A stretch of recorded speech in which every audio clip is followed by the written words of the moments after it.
Welcome to Summer Nights. Round of applause. This is our third and final event of our Summer Nights series. Thank you so much for coming, and what a fantastic lineup. Give it up for the lineup tonight, and what a place. Give it up for Wagner Park, everybody. We couldn't ask for a better backdrop. We made special arrangements for the weather to be beautiful tonight, just for you. So my name is Rob Arnold. I am the executive director of Poets House. Poets House is a library and community center that centers the art of poetry. We are a living archive for American poetry. We are a space that is dedicated to giving access to everybody who wants access to poetry. It is just steps away, really. It's about a 20-minute walk, but it's right up the way in Battery Park City.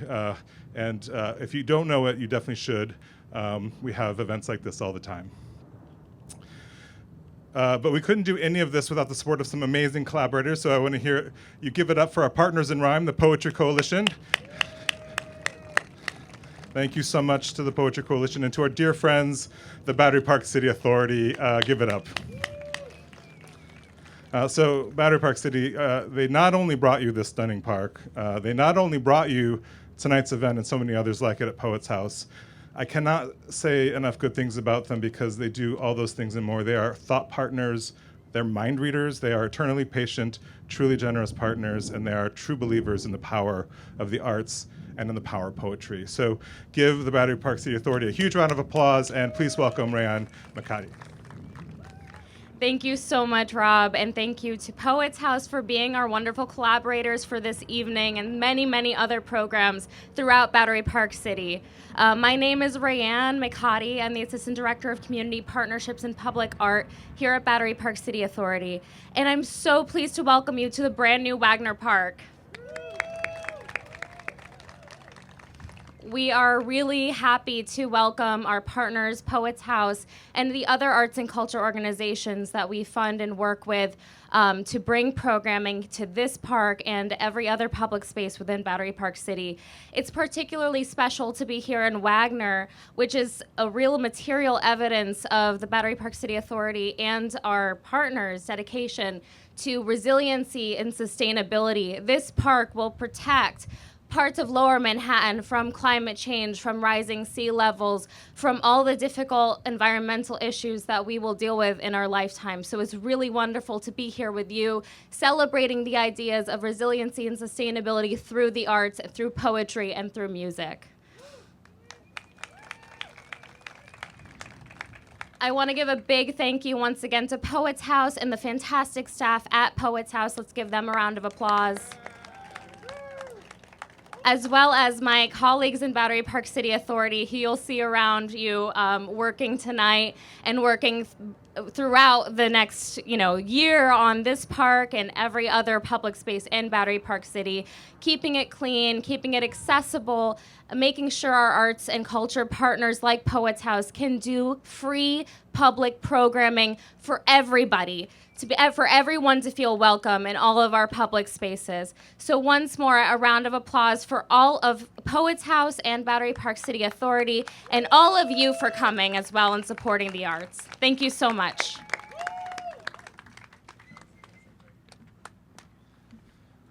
Another round of applause for Rayan, everybody. Thank you so much. And also keep it going for yourselves again. You are very beautiful. We'll give it up for the sunset. So I think of poetry and music as sister arts. When I was thinking about this series, I was really picturing a setting just like this, and so we're so lucky. Poetry and music are sister arts. They share the same mother, and tonight is a family reunion. So I'm really excited for this evening. We have a night for you. We have MS RedCherries. Give it up for MS RedCherries. We have Danez Smith. Give it up for Danez Smith. We have Speedy Ortiz. Give it up for those amazing band members. And we have our youth poets, Matilda and Heyman. Give it up for our youth poets, everybody. But first, we have Brad Walrond, who's going to be our fearless MC, an incredible poet and MC for the evening. Give it up for Brad Walrond. Hello!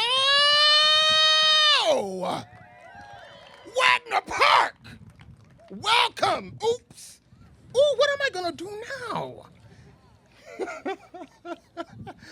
We are thrilled to be here. I think this is majestic. Yes? Come on, water. Okay, so I am deeply honored and thrilled to be with you all. I am deeply thrilled and honored to be introducing these folks. We are in for a great treat. We are beginning our evening with our youth poets. Woo. These are, I'm gonna figure out how to hold on to things. They have been working with Poets House, and we need y'all to make some massive noise for Matilda Beyer and Heyman Moon. Hi, I have 3 short poems to read you guys tonight. Midtown. Black glass buffed by uniformed men, suspended in rope and harness. Coveted corner offices bite the moon, casting whittled light down the street. Her shape, sawed in half and left unsanded, swims in black BMW gloss.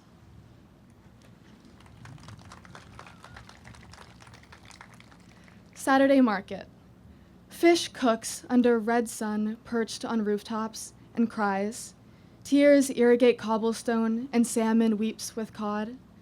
A pigeon sits in the sun, shading strawberries in green paper baskets. A cigarette, smoke to stump, puddled in the street. Beards trap, ash under lips, and feet put out fires.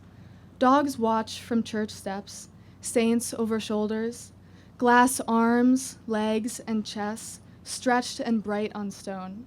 A mutt barks, the broom bashed him last Saturday.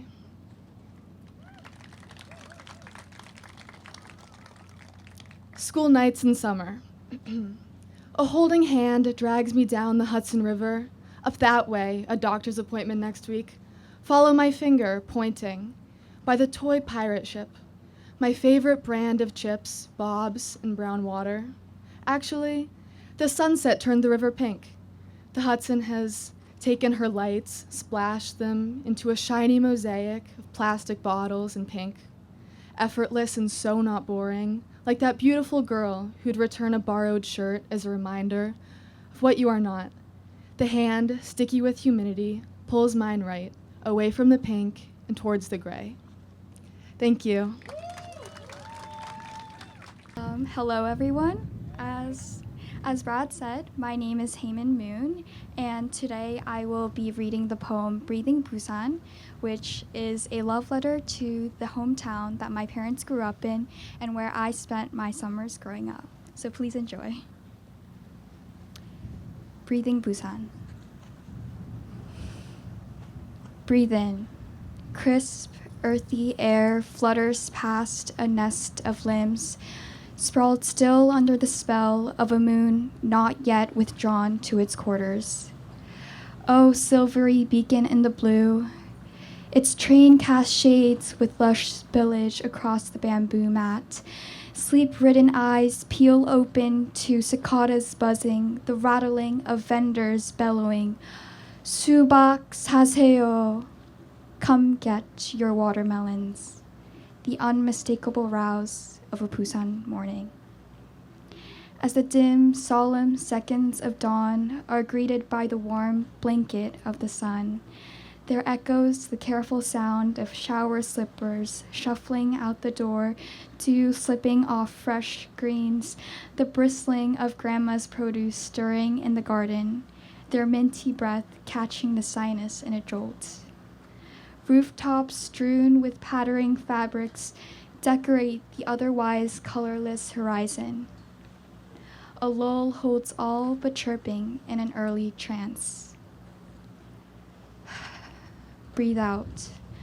A bitter stench curls in and out of the narrow avenues where children chortle, light steps trampling scattered scraps fizzing under their soles, crunched.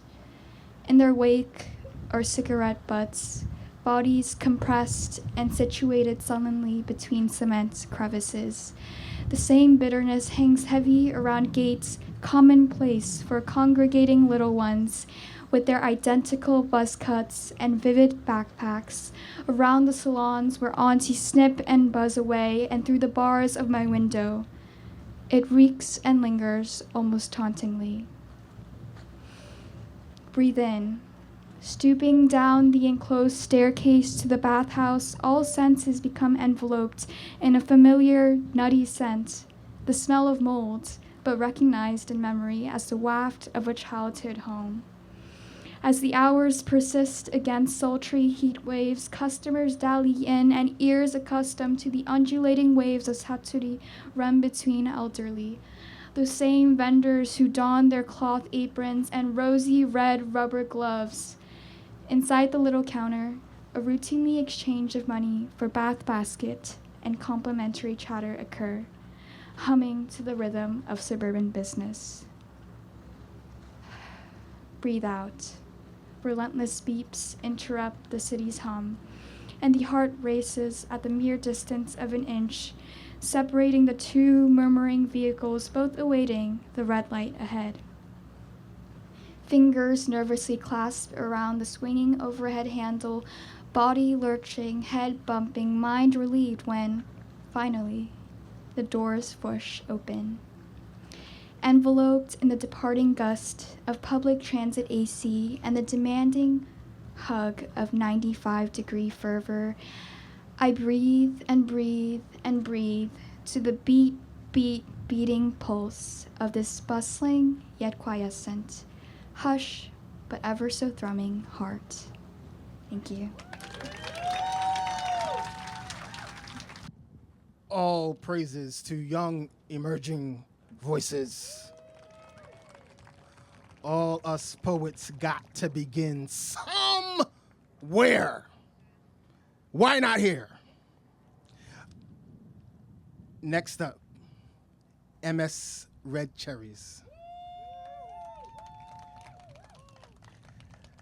She received her MFA from Iowa Writers Workshop and a JD from Arizona State University College of Law.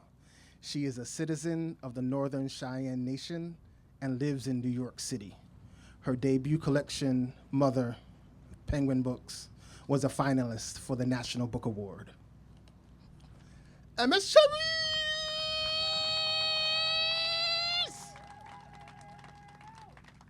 Hi, thank you so much to the Poets House and to Rob Arnold for inviting me here. It's a very beautiful day. I'm very critical of this statue behind me, and so I'm going to start with the Nicanor Parra poem. He says, in America, liberty is only a statue. America, country eat country, an apocalypse in miniature. My mother was born into a place crumbled between worlds. She stepped off an autumn ladder and down into the grass below, where she lay beside her family. Living in a wooden house deep in the hills of Montana, she grew up during a bad but not the worst time, a bad and confusing time. White people wanted to be Indians, and Indians wanted to be left alone. The American Indian movement was forming, and all the Indians sought return in some way or another to their traditional ways. Many served in Vietnam, like my uncle, proud and brave as what the Americans like to call Indians, but true nevertheless.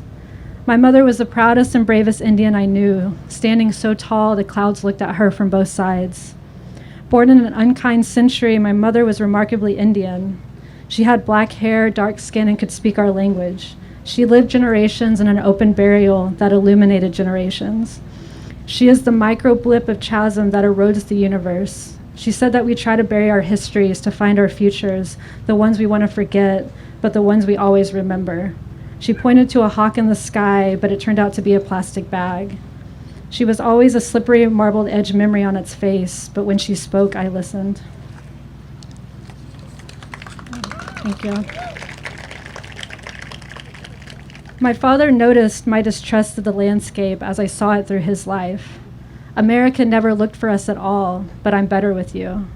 I told my father, I don't know if he heard me. One lit candle after another on a table in a 2-bedroom house with a muddy driveway. 50 years ago, his own mother sitting in a rocking chair near the stove, watching him play outside the window, corn and potatoes for dinner.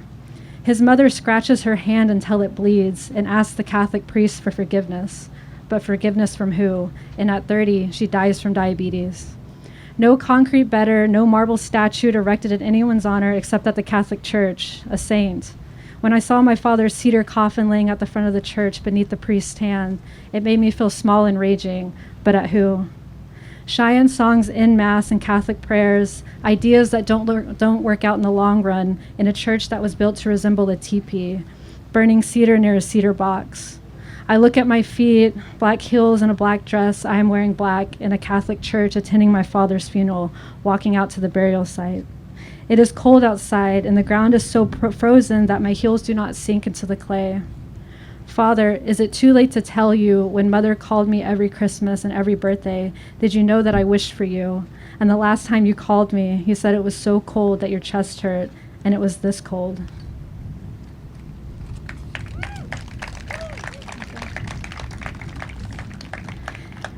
Every now and again you examine the ground before you, very jerkily, because you are not on a racing horse, but behind the wheel of a Chevy Malibu on a dirt road on the reservation. You are leaning with the wind because you want your hair to cover your eyes, so you could pretend you were on a racing horse. You are instantly alert because your brother who is driving could hit a racing horse who may be crossing the road before you. You are not wearing any spurs, you do not need any reins.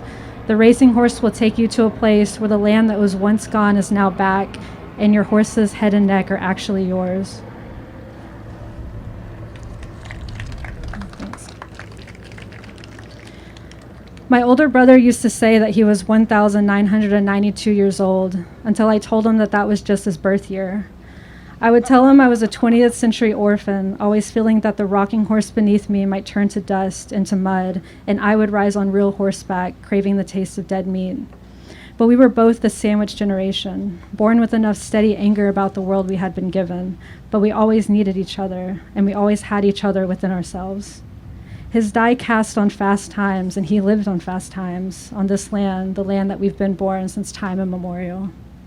Brother, muted edge, who carries life of war, what is of ours, tiny tears in a totem, a march generation, turn the rocking horse to mud, the horse to meat.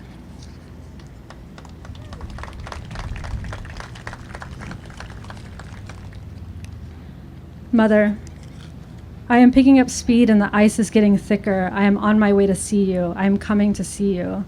I haven't been home in a couple years, but I'm driving the miles back home. The reservation always feels extraterrestrial, like the International Space Station, a condensed bubble of sky, clouds, sun, and moon, always surprised that they are the same ones that rise above you. I look at the bare map on the bare road, which makes a two-dimensional map seem even flatter, and I pass familiar road signs. I see the Catholic Church, the nicest building in town, and I see the river.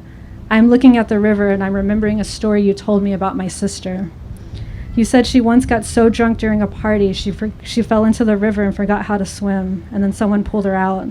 My brother says it was you, but you said it was him, but my sister doesn't remember, but she cried when she made it to land. I also remember you telling me that the river was poisoned by the neighboring coal mines. You said that the fish in the river were sick, and so was the river. I remember meeting a cousin for the first time one summer when I visited home from college, who told me about the center of the universe. He was so happy to have finally met me because I was your daughter. He thought the world of you, and so he thought the same of me. He called himself a river rat, and the next summer he drowned. It is hard to think that a river that has fed and kept us alive has also taken so much from us. Poison in the shadow of coal mountains. I pull into your yard and I knock on your door. You answer and you tell me to sit down. You've been sick for a little bit of a long time, and I know that, but now your sickness is so loud, it asks if I have ever thought where I want to be buried, and I say yes, wherever you are. Apart, does grass flower? I never did it right. It being the emerging rose-wearing green, I see the world around me, and she is gray-tinted on stacked bodies, and everywhere I see there's a car going fast. A car drives around me, and we are close in air. If a mother I should become, I find myself saying, daughter, if I fall, let me.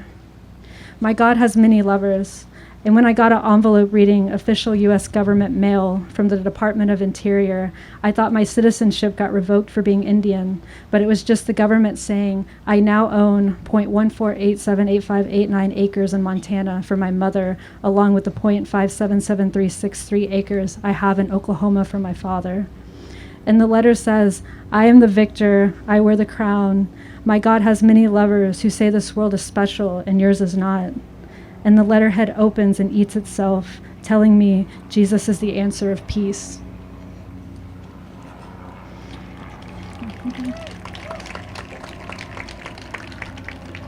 Bodies buried in straight line, inches from each other. He says it's there, and he points toward another golfer 50 yards away who is putting near a cart. How do you know, I think to ask, but I already know the answer.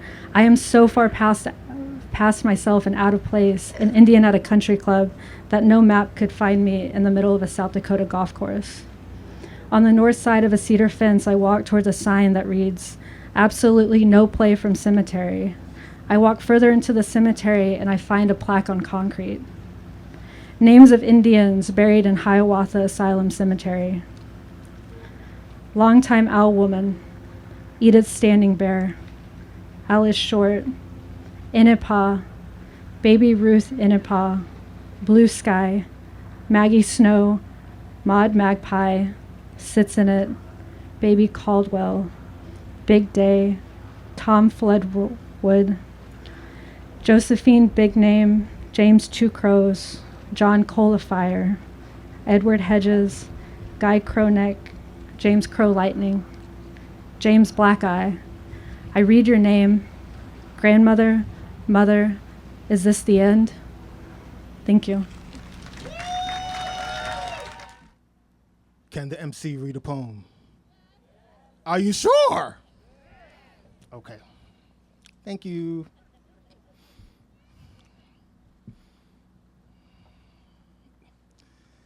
This weekend in Tulsa on Black Wall Street, I smell Gaza everywhere.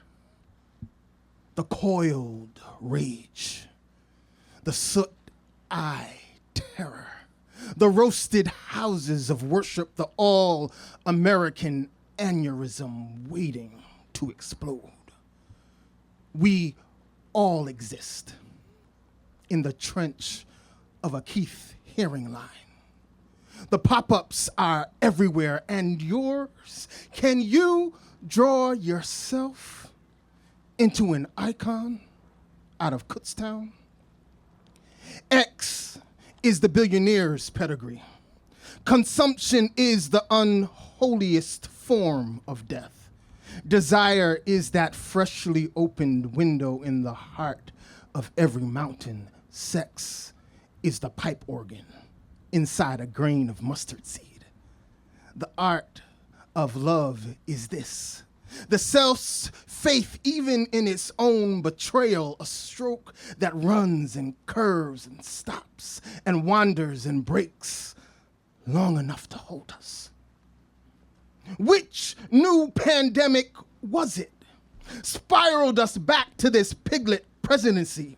This East German wall, this dumbed estate, this blow-up Tesla doll flapping in the dead wind, this war race run right through the cracked American mirror.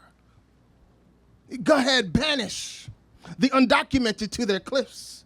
The AI bros and the ancient aliens wish to conjure a purer bloodline. There will never be enough print to bleach or absolve a nation of her accruals or her sins. Whiteness is a blood canvas, our filthiest sheet. Our history is our profoundest cover-up. Everyone knows it. All this living may make artists out of all of us. Question is, what are we going to draw with it? How hot can an earth get before it leaves us? How high can a tariff climb before its knees give out? Before the headless are stopped gorging on all the world's cents, we exhaust of this foolishness. the genocide pageant, the apartheid pit, the tonic-clonic tower of dumb seizing on our fees. Anti-trans is anti-human. The entire planet begs our transition into anything else. Pandemics outspell the best and worst of us. We refuse to perish in the past. We reserve our right to live and to die in the future. We wish to survive the next pandemic. Don't you? Keith knew truth frequents the darkest of place. An American bloom, a gaggle of gonads grown out of a tree. Our inner earths thrive underground, radiant enough for rescue from the worst of ourselves. The Nazis and the fascists have come back to town. Greenwood and Gaza is what they think of all of us. They will bore us to death if we let them. Look how they hurt us. Look how they burn and bomb and sell our history for nothing at all. Keith's vocation keeps calling me back to the present where our children always intuit the truths we speak and the lies we do not. The young are the heart and hologram of any resistance. The light giggling on their tongues, their primal resonances glow in primary colors. Don't you dare look back. Fall into the future laughing. The pandemics do not destroy us. We are too busy doing that to ourselves, no matter what they tell us. This is the time for drawing. Which forms will you choose? Keith, hearing never stopped, and neither.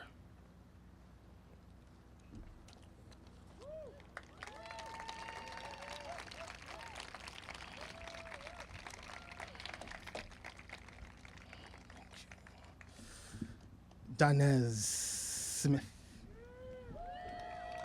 is a poet, author, performance artist, and one of the foremost writers and performers. Oh, shut up. That's my bio. Jesus Christ. Danez Smith is the author of 4 poetry collections. Insert Boy, Don't Call Us Dead, Homie, and most recently, Bluff. They are also the curator of Blues and Stereo, the early works of Langston Hughes.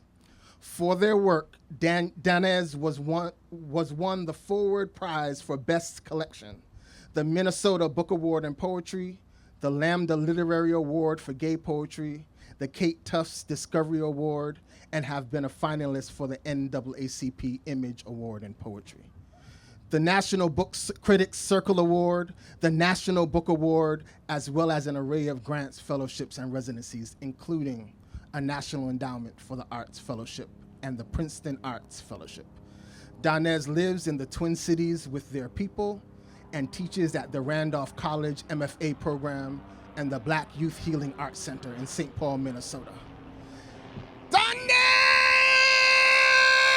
Smith! Come on! Don't you fall now. You didn't tear apart this stage and lost your papers. I'm glad they got you a clipboard from earlier. Give a round of applause for our wonderful MC this evening, Brad, and that wonderful poem. How you doing? It's good to see you. You. Hi, it's good to see you. Hey, y'all. My name is Danez. I'm super excited to be here with y'all. One more time for the youth poets who blessed us at the start of this. That was incredible. Where are they at? They're right there. That was incredible work, y'all. Please keep writing. Write strange, wonderful things from you. I'm going to remember those dogs and the Saints over their shoulders for a long time. If I steal it from you, sue me. And please, one more time for MS RedCherries for that beautiful reading. If you don't already have a copy of Mother, it is one of the best books to come out last year. So please run to the back and get that book. You need it this month. It's August, which is like Seeley Challenge month. The brilliant poet Nicole Seeley has challenged folks like read a book of poetry a day. I can't do it because I read real slow. But I think it's a good time to like pick up a book of poetry if that's not already part of your life. And yeah, infuse something something good into your soul. It's nice to be out here with y'all in nature, especially in a city where like men have built these huge monuments to money and their imagined immortality. It's really nice to be with the water and the trees and with y'all amongst the true eternity and the good ephemeralness of nature. I think I'm gonna read a poem first that ends with water. It's hard to be surrounded by like all these waves and not say something about water. All right. This poem is called Jesus Be a Do-Rag. If you don't know what a do-rag is, you don't have enough black friends, and you live in New York, and so that's saying a lot. That's a choice. So figure it out. Jesus be a do-rag and be mighty. Black satin savior stretched around my scalp. Take me in your hand and make me like the water. Be a way to tell my people I am their people. Sheer cape falling down my neck. Make me superhero. Captain save a hoe from myself. Rag to make me unragged in the mornings. Let me wake up black and alive and black and alive and black and alive and thinking I'm cute. Oh, Lord of Lords, be a fence around my fly, be shield, be rock, be spell, be a dark and lovely magic, sweet Jesus. If you God, be God.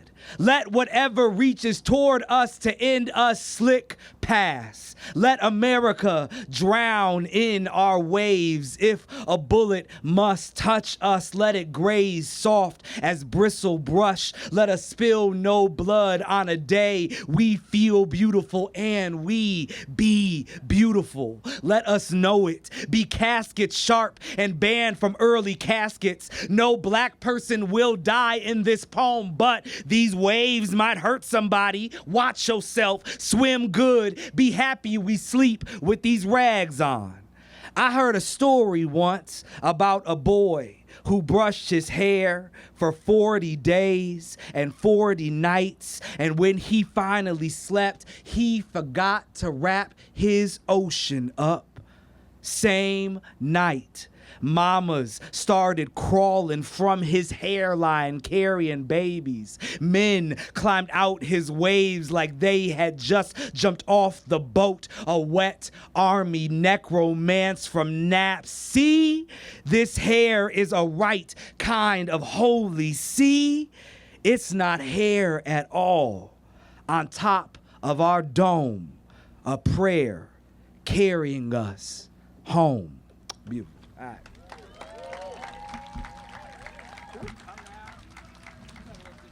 That's what I want. All right. So if you couldn't tell by the t-shirt, I've been a homosexual for a very long time. More than half my life at this point have I been out of that little closet. Wow, look at me. And I thought, like, when you're gay, you, like, come out 1,000 times, right? And I thought I was, like, done coming out to the people that I know, and I realized I was still in the closet at the barbershop, that oh so masculine of spaces. But that problem was kind of taken care of for me. And so this poem is about that. It's for my barber, Day, who's been cutting my hair since I was 14 years old, back when I was still straight. It's called Day Was the Last Person I Came Out To. Why did I long to leave the man I wasn't, uncomplicated beneath your blade? In that brief weekly Mecca, I wanted nothing to mark me but the edge of your sheer cutting horizon above my brow. Our romance of money and mirrors. We trade coins for beauty and peace in the time rich forever of this shedding place. The million doors to this heaven we attend to be tapered and grown. I didn't want my facts to become the news, nor the closeness it takes a man to square a man into grace, to be soured by desire or gods or traditions that leave my kind unloved, unhoused, unknown by clippers, raggedy and unbrothered. Day, I wasn't a man. I was your clay, afraid of being banished from your hands. Loose me not from this uncled oasis where I'd rather be misnamed than uncounted. I curved the men I kissed into vague women in that chair. Stretched my life, hey Carl, stretched my life so thin you could cut it with a whisper. I knew the world had sharpened and accrued its jagged disciplines. I knew the world and needed this one place in it, not to be it. But then you found my poems. And then you cut my hair. Cool. All right. What's good, my Randolph peoples in the back? Good to see y'all. All right, let's cuss out America. All right, this country sucks. This country sucks. Yep, got you. And you know, I'm comfortable because I think like if you believe in like the stars and their information, we got about 2 more years of this shit until we gotta come up with something else. Were y'all stopped with the helicopters? Good God. I mean, what's going on? Is it traffic reports? Is it rich people going from place to place? Good God. I've been outside all day. Y'all have so many helicopters here. It's ridiculous. Jesus Christ. Okay. Anyways, rude. This poem is about how fucking much it sucks here. And I hope that in these times of like, it's called on us to like prove that like we are like a good citizen, and I don't think we should be good citizens of America, but I think we should be good neighbors to one another, right? And so I hope, if anything, is that a second helicopter? My God. I hope, if anything, this poem is not just like, screw America, it sucks, but like, we have the power collectively to make something better and outside and beyond the limited imaginations that consider this country to be the best thing there is. All right. Cool. This poem borrows its first line from JFK. It's called Principles. 1. Ask not what your country can do for you. Ask if your country is your country. It's not. Ask if your country belongs to your country folks, the rich. Ask if your country is addicted to blood. It eats. Ask if your country is addicted to forgetting. It knows. Ask if your country is an oil head or murder fiend. It craves. Ask if your country shakes at night, starving for bodies. If bodies mean your country, your warden keeps on being your country in the same old ways. It do. Ask if your country was built on robbed land and stolen breath. It was. Ask if democracy, your lie, is a leash tight as new skin around your neck. It chokes. Ask if your comfort means elsewhere someone is burying a daughter. She blues. Ask if your comfort means round the corner a man is dead because a cop mistook his fear, his education, for his gun. Empty hands. Ask if your comfort, your bargain, means broke schools and food deserts on the other side of town. Your agreement. Ask if your new apartment used to belong to someone who couldn't afford to look the mirror like you. Ask yourself if all the things unpolite around the dinner table are the dirt slowly filling a boy's starving throat. 2. All lives don't matter the same as all lives. Some lives matter only to themselves. Some lives matter only in they hood. Some lives matter of fact, and some lives up for debate. All lives matter to someone, but what our life matter to you? 3. This poem, this next section mentions Diamond Reynolds and Philando Castile. If you don't remember, Philando Castile was murdered in St. Paul, Minnesota during a routine traffic stop for a gun that he announced to the cop that he had in the car with him that was legal. I say this because America always throws out a new litany of names for us to remember. So this is for Philando. 3, Diamond Reynolds is a hero where no one should have to be a hero. But are we heroes for surviving? For being terrorized, steady as she can be with daughter in the backseat in Philando, who fed children who will not be protected from what was legal in his hands, slowly becoming a memory right next to her. Gun still pointed at his body, cop outside the window, scared of a man he already turned into myth. Thinks himself zombie when he already imagined him ghost. Diamond be diamond strong in a world that treats our people like bad water. Diamond unbreakable, but why they test her like that? Why they send bullets through us like they trying to see if we real or just a bad dream? Why they American dream us into beasts? Why they comfort the cops and not the families? Why administrative leave? Why they look up the record before they check the pulse? Why they spin the story before they call the ambulance? Why they more worried about getting caught than they worried about the killing? Why they protect and serve themselves from us? Why they want us to apologize for housing the bullets? What good is police? Why hasn't goodness saved us? How has goodness maimed us? How long have I been far too polite, accommodating, and welcoming to my murderers? 4, I don't want America no more.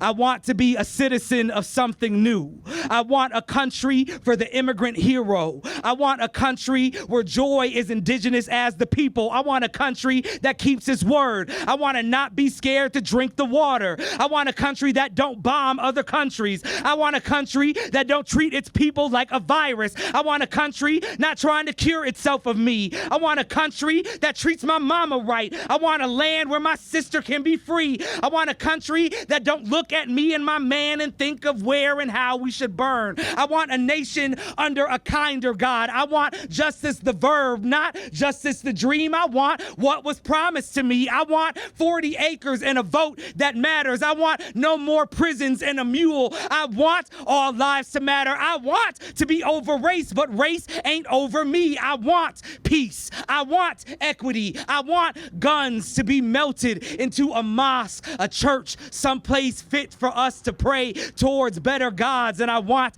to stop praying for my country to be mine, for it to put the gun down, take the bomb back. I don't want a country. Look at what countries have done. The borders perform a killing floor. I don't want a country. Look at what countries do. Please kill the state within me. 5, hope is hard, but I have it. I look at my students' hands and imagine all they will mother. Oh Christ, name I was raised to pray to. Oh Allah, sweet Lord of my father. All you gods of my homies and the gods of strangers and gods within us and ungodded tomorrows work together to build us into tools to build a world we can be grateful for, not grateful in spite of. Let us not be idle or stunned by fear, not be so comfortable that we ignore another's grieving instead of ending what makes her grieve. Let us not be scared of the work because it's hard. Let us move the mountain because the mountain must be moved. Let us lords above us and within. Be useful to our neighbors and tender their wounds. Be more bandage than blade, unless the blade is needed.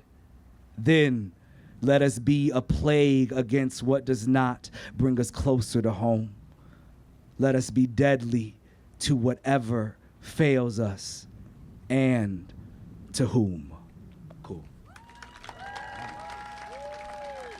All right. Cool. I got like 3 new poems to read for y'all. Is that okay? Tight. All right. Let's see. I think all these are technically love poems. So let's read some love poems. Word. It's almost my 2-year wedding anniversary. I know, right? In gay time, that's like a decade and some change. Yeah. And so I think the next 2 poems are like about my husband and my grandma at the same time. So shout out to both of them. Look, I swear, I said something about the helicopters and like 8 came out of nowhere, right? It's ridiculous.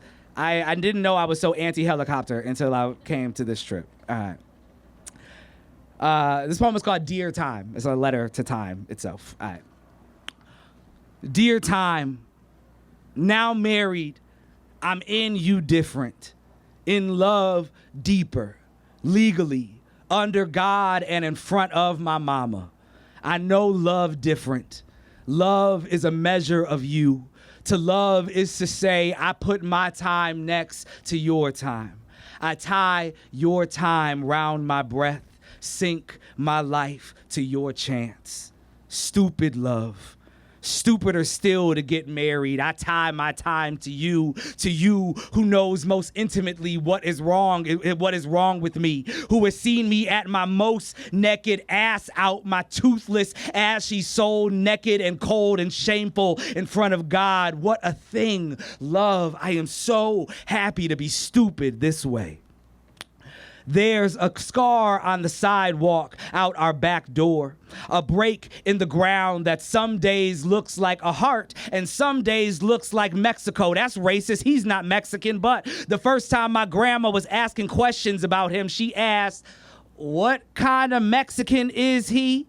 And I told her Venezuelan, and so now I call him Venezuelan Mexican when I want to be cute. And no, this isn't me canceling my grandma because you cancel all grandmas, but she was speaking from within the limits of the language she has, pressing into that wall for understanding. And my grandma isn't racist. She's difficult and careful and nosy and serious and simple and a touch cold and funny and a little mean, and she spends her time in the kitchen because that work is how she loves us, and she's exactly the kind of poet I want to be when I arrive deeper and frailer into time.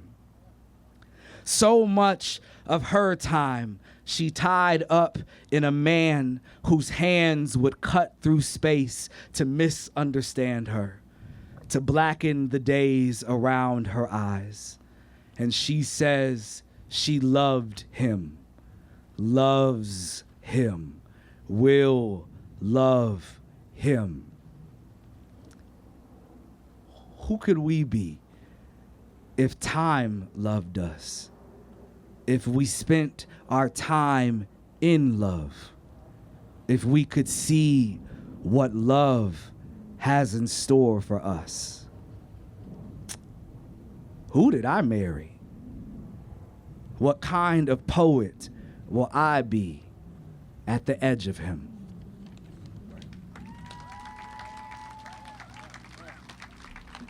Okay, so there's no more park right there, so you gotta like turn around right now. There you go, there you go. Very nice. Uh-huh. Wow, hot men, white guys, still hot. Look at that. Who knew? Not me. All right. Okay.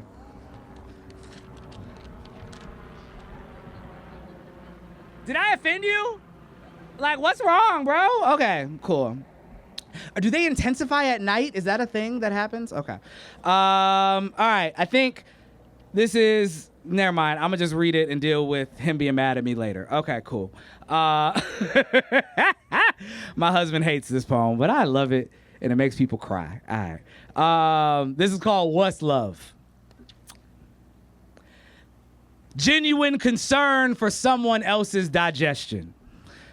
When you get up to poop for the third time, I lay on my side and worry. Boil the water and float 2 stars of anise like little turds of prayer. This morning, sex is rubbing your belly while you describe to me the consistency of your shit.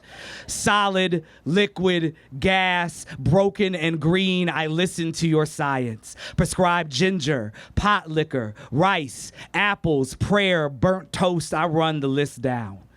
You don't drink enough water for my liking. I fuss at you about hydration. You know I love you, you who waters the plants. I'm here to worry about your soil and wash our soil draws. It's mutual. I spread my cheeks often, not for pleasure's gate, but for inspection. You love me, so you confirm my hemorrhoids. Feel bad about them too. Remembering Tuesday's hour in the kitchen, the lack of lube and the pain, becoming glory, becoming pain again. A little irritation is just proof I want you around. I want you around, no matter the smell. Twice now, I've wiped the people who have probably wiped me, who smelled my pissy sheets, hands messed in my mess, who had bodies and bodies so hard to keep and require at both ends a mother, a hand. I've written those poems, being my papa's nanny, being grandma's husband and aide, thinking I'd never do it again, but I keep loving you, my man, my mother, my friend, my everyone who needs it. This is what love eventually requires. The lifting the leg, the washing the sheets, getting into each crevice and around the little hole. Joseph Earl Thomas talked about the pleasure of it in his novel, about cleaning folks, about them smelling like babies. And what a thing then to become your loves, your parents, your elders, so suddenly made from fine china, so wind weak and radiant with years. What a thing to become their brief nurse, their final mother.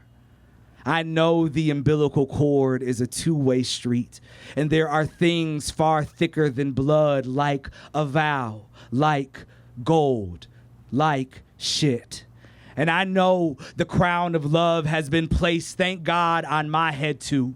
And so I bend toward the smell and make them feel no shame. Love is shit. Love is shit and blood and tears and milk and soup and cash and gas and time and time and time and calls and books and dancing and songs and walks and chemo and couches and stars and medicine and hurt and silence and so much crying and stillness, please, stillness and running and the runs and Imodium AD and Senna and Sana Culita de Rana and pressing to break up what's blocked and losing sleep and too much sleep and sleep not good and even the dreams ache and all the wipes and all the creams and all the dirt and all the dirty work and our hands, if we're lucky, will need good washing. Our prayers smelling like dookie and soap. I love you. I will love you. I will love you when your body needs embarrassing help. I love you. Will you love me? Please help me when my body turns me loose.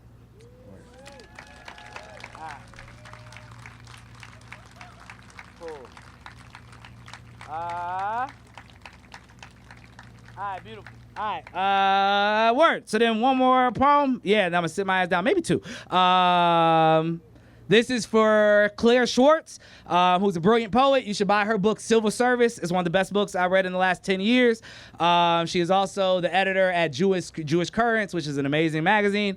We were talking one day about like everything, and I'm writing this book about time. So I was just like, well, what happens if we just like killed time, right? Like time does not seem to be on our side. What if we just killed it? So that's where this poem comes from. So this is for Claire, for the people of Palestine and Gaza, for the people of Lebanon, for the people of Sudan, for all people around the world who are currently suffering because of the limited imaginations and greed of others.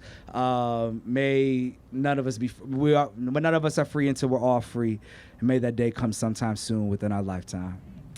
All right, this is called End Time.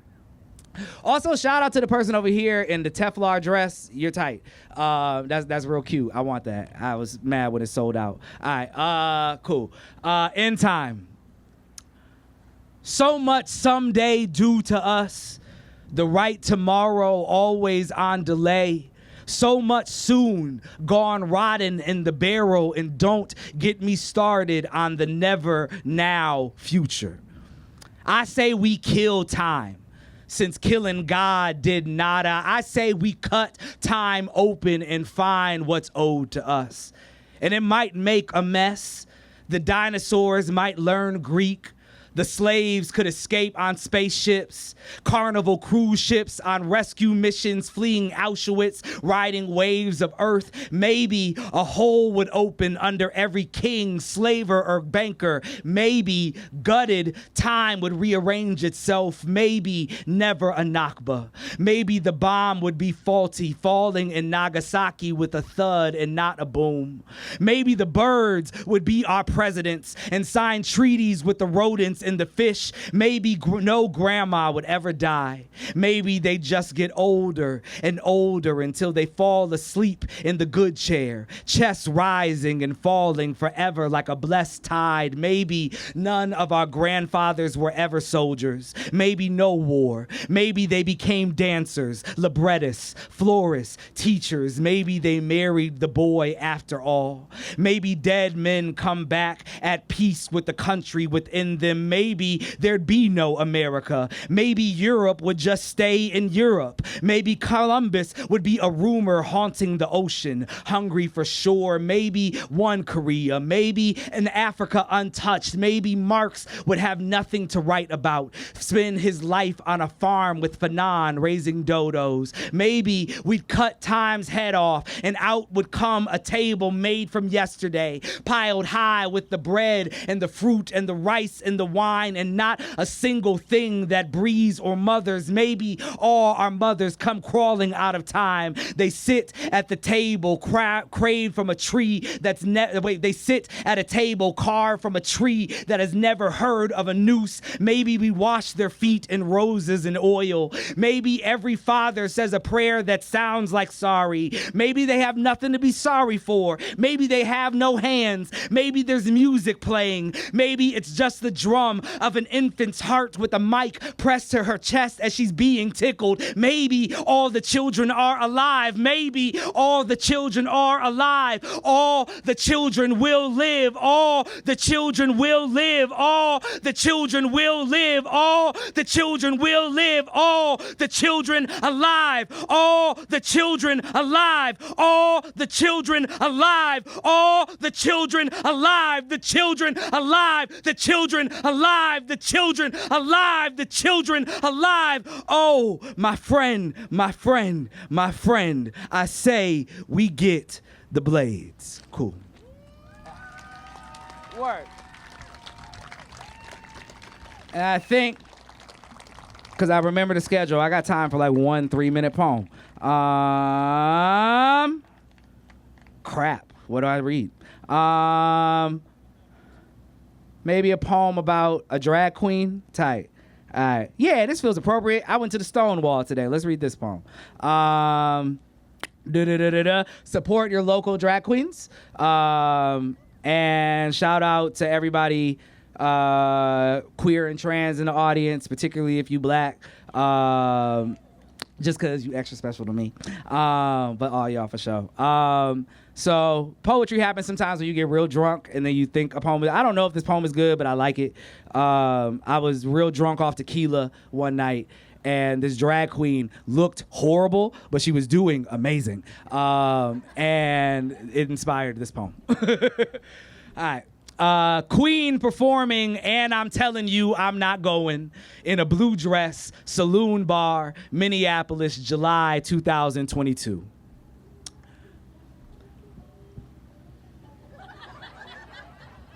Wait, I think I like this song though. So you cool. That sound like Bad Bunny. All right, tight. Even though I can see the safety pins holding up the cerulean gown fastened to the dark brown glittery turtleneck we're supposed to believe is starry skin.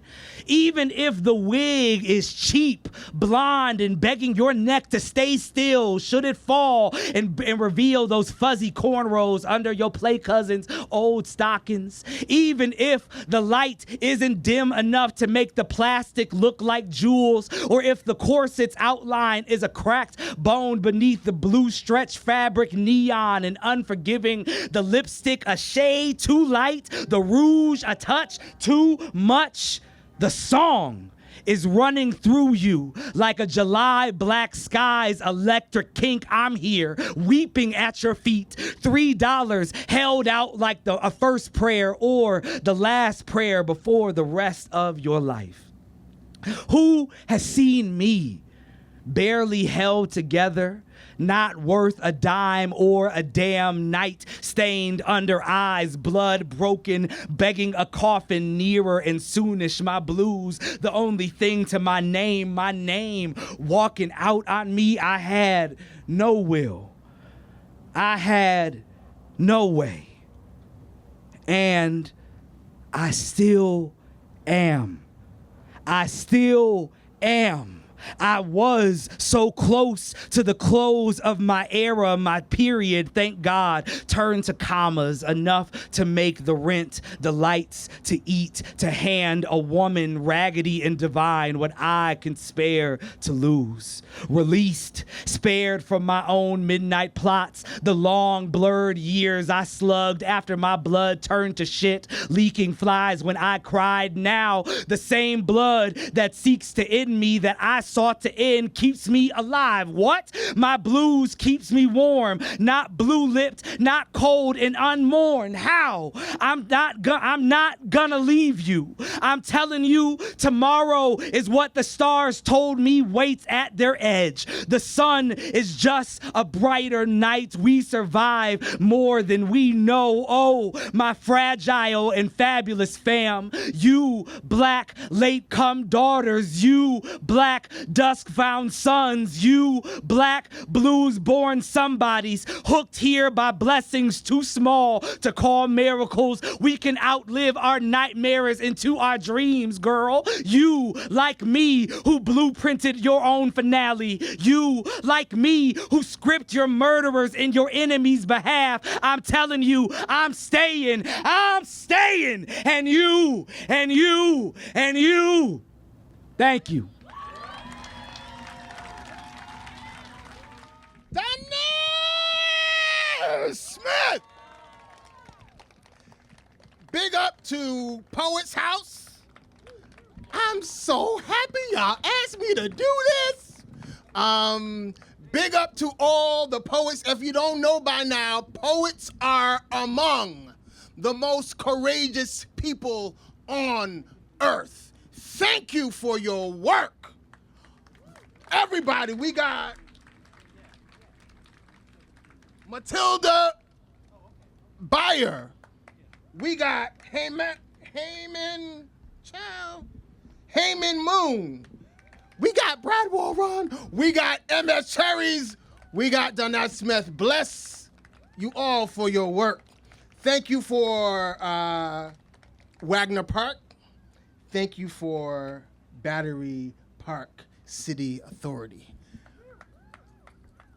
We're going to end the night with some music. We got Speedy Ortiz. Ortiz on deck. Speedy Ortiz debuted as guitarist, songwriter, and singer Sadie Dupree home recording outlet in 2011. But the solo project quickly blew up into a full-fledged band beloved around the world. The group graced festival stages from Bonnaroo to Primavera, supported heroic artists from Foo Fighters to Liz Phair, and brought acts including Mitzi and Sakamami on some of their earliest tours. In 2016, the band relocated from Massachusetts to Philadelphia, with the lineup changing shortly thereafter to include sonically inventive guitarist Andy Mulholt, laser background Eric Slick, drivingly melodic bassist Audrey Z. Whitesides. Rabbit is the first Speedy album to feature the longtime touring members as full contributors, and Dupree and her bandmates blaze with unpredictability, their intrepid playing thrusting songs in exhilarating new directions. Welcome, Speedy Ortiz. Inside their marrow enchants, hiding from the witch I'm stalking through the dark forest. Pay to pray, I still got plasma coming through, banging through what they trained me to do. A window sweating blood, jumping in on cue, banging through. I want you like a ghost wants revenge on the living.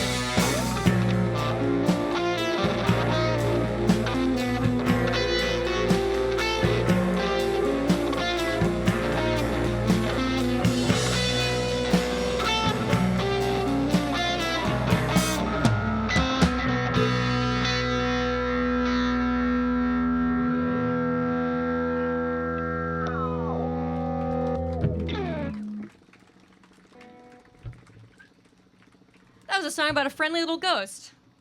Everybody likes that, right? Yeah. To speak more to being thrilled to be part of this lineup, MS RedCherries and Danez Smith, two of just like the very greatest poets. I kind of couldn't believe we were lucky into. I described it to the two bandmates who like poetry but are not deep into this web as if we were suddenly on a bill with Charlie XCX. This feels emotionally true to me. I didn't expect to be not crying but tearing up to a poem that says Dookie. So really thrilled to be with all of you today. And shout out to Rob for roping us in. What's this one about? Dookie. This one's that's fine. Yeah, this one's about Dookie. This one's about Dookie. I mean, oh god, now everything's gonna have a new meaning.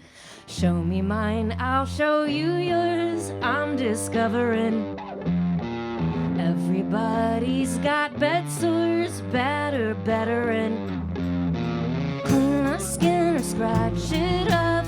There's no salvaging that skin suffering from the rot. In a cave with shallow babes, acting shallower. Got so sick of moons and waves, want something muddier. Legs tight squeezed around the knees. Guess I'm going home. Well, why you wanna pull me out? Hack up my buzz, you'll never drag me out alive. Step between a rock and another rock that's bigger. Know you look nice, so stay in temperance price. Stay up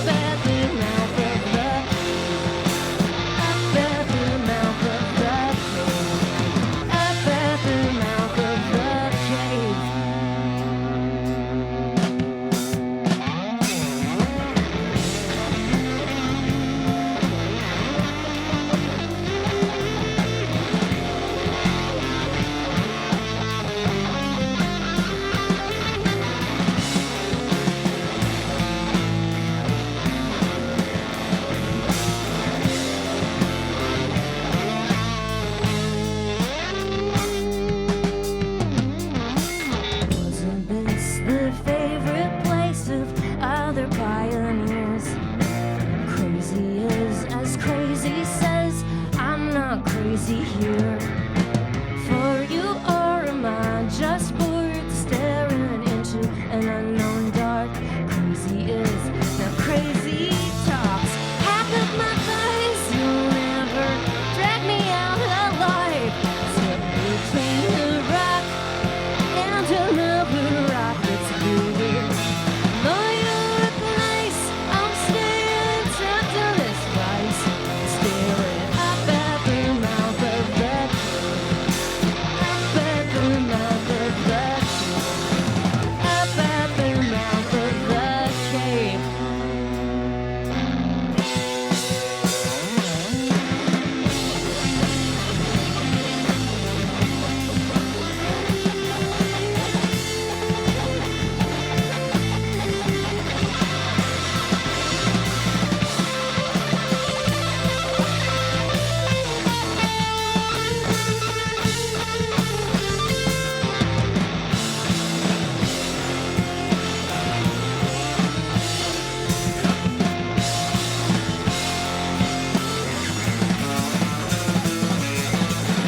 You look nice, but I'm gonna take my own advice. Staring up at the mouth of the cave.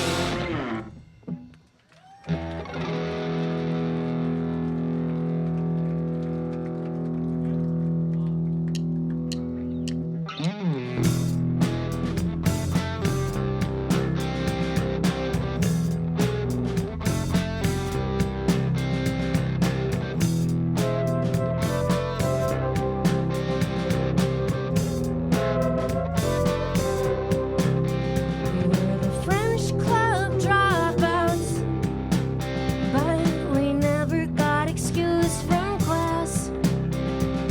The secretary must have been high to turn a blind eye on a sneaking out back. Then we were pregnant on the balcony. You caught me with a cigarette. I never put the thing to my lips, just crushed till it spit on where I laid it to rest.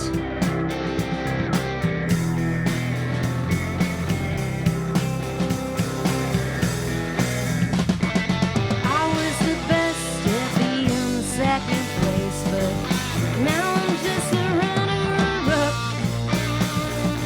at being the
Thanks.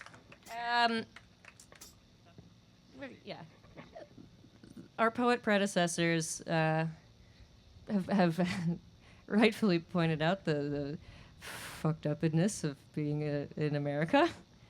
Terrible place to exist. Yeah. We all. No, wow, you guys don't want that from us. Well, the thing is, You like it when poets do it, but once there's a guitar. the It's whole because you world can't is, see all the American iconography behind us in the dark. And the helicopters are just the whole world is fucked. Let's be buried real. under our amps. Look at that moon, though. We got a full moon over there. We did. That's the moon that's is nice. okay. Yeah. The moon Yeah. is good. We like the moon. We didn't colonize it yet, fully, completely. That was fake when we did. Of the many things fascists take from us, they took some numbers, some numbers that we put in a song before that had been appropriated. Anyway, today's August 8th.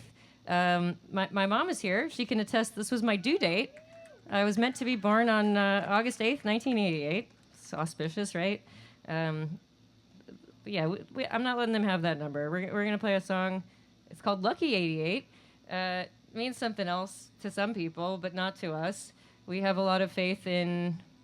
The only thing we can have faith in at all is that young people will continue to work hard and make it slightly less messy as time goes on. It's incredible to get to hear young poets doing that with their language and with their involvement with important arts orgs such as Poets House.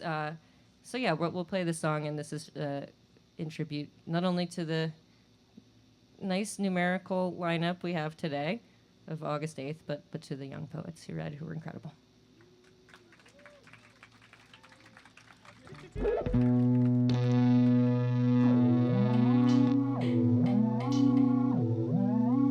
I make a frown, I always wear it upside down.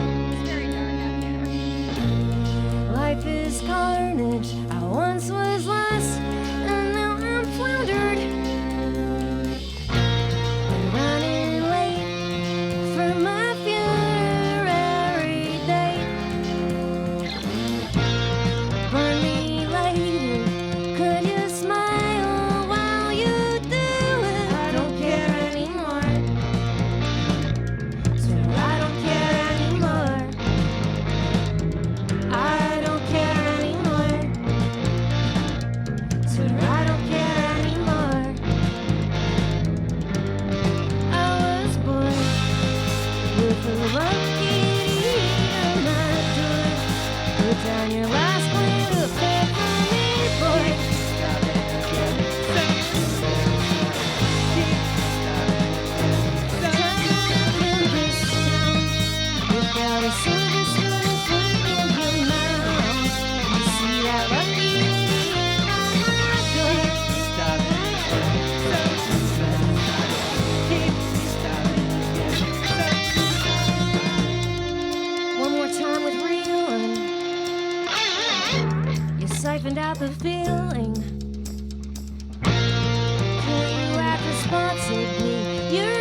to grow up. Lately, I don't really push much. I'm tired of how to move on. Even comets are staying in one spot. I'm tired of anger.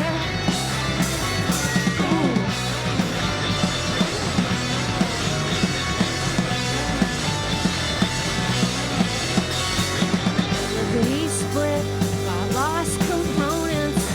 I get tight with customer service. Take a backwards road. Say thank you with romance. For every white lie, I got a gray one and a reason for every failure. Every nickel and dime gotta stick it up right. How to grow up. Lately, I don't really push much. I'm tired of anger. How to move on when the ocean is coming up strong. I'm tired of anger. How to let it go. The anchor damn are gonna blow. I'm trying. I'm trying. Trying.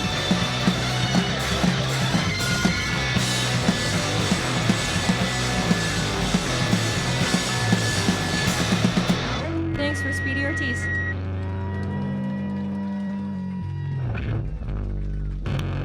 Speedy Ortiz! Yes!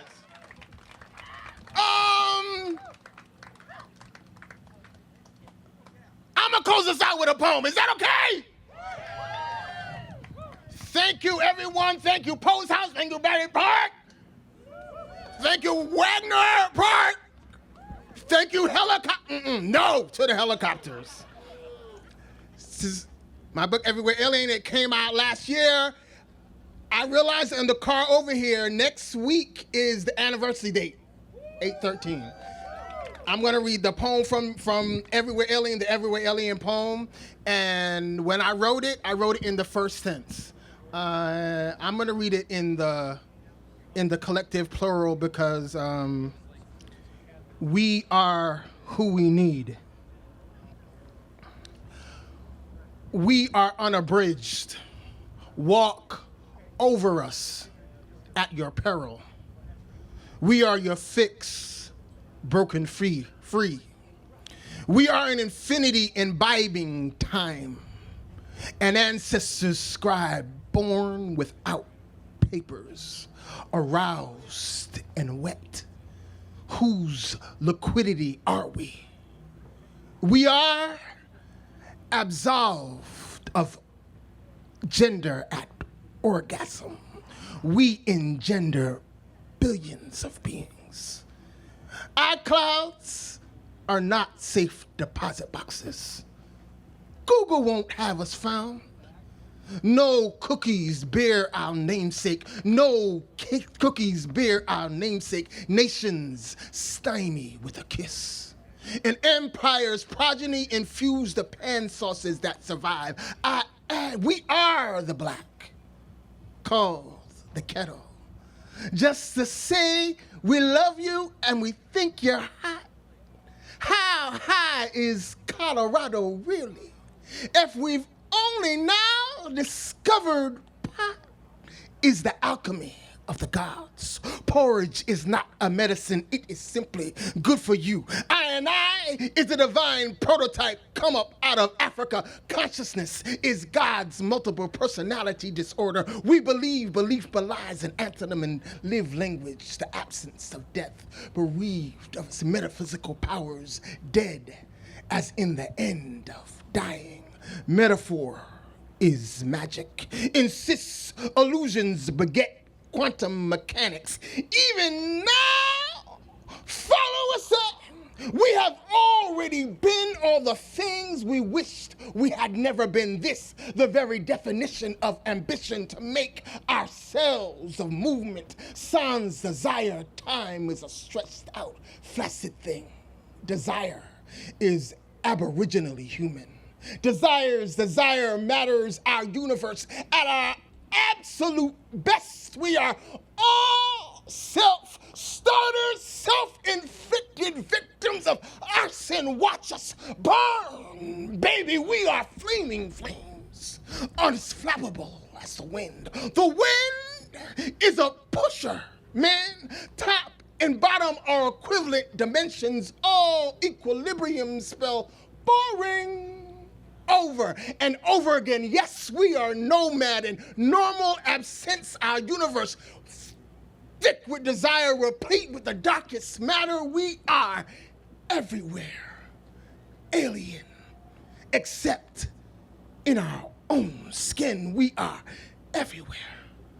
Alien, except in our own skin.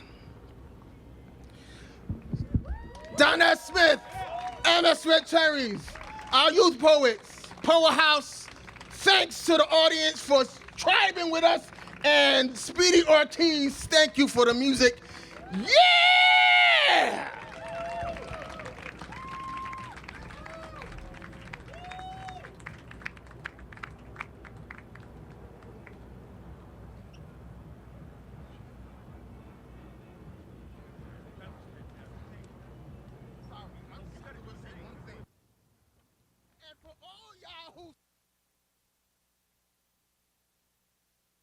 They are iconic and amazing in any context, so y'all come on. All right, bye.